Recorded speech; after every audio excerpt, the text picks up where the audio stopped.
新闻一开始，先来看日军第6军团桃园步兵109旅一个姓范的士官讲，透早咧清理训场的时，疑似去迫炮训练的模拟器枪支崩掉，造成双手佮倒蕊目睭受伤。加在送医是无大碍，军方第一时间嘛派人处理涉专案小组来调查。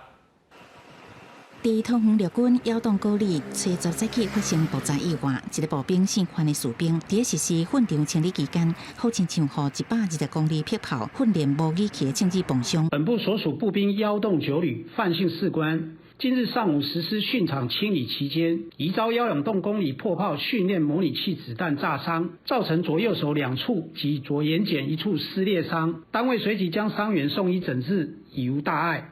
意外发生时阵传出真大声响，那士官双手受伤流血，当时嘛随通报医官，经过现场紧急处理了后送医急救，好在再无性命危险。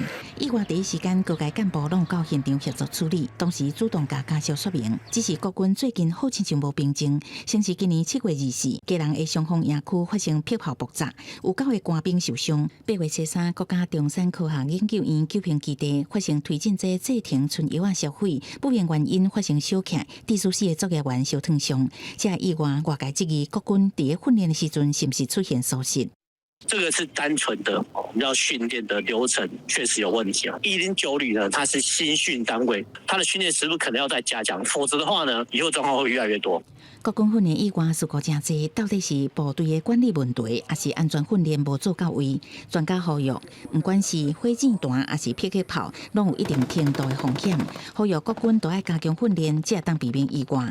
目前国军已经成立专案小组，要查清楚爆炸原因。记者综合报道。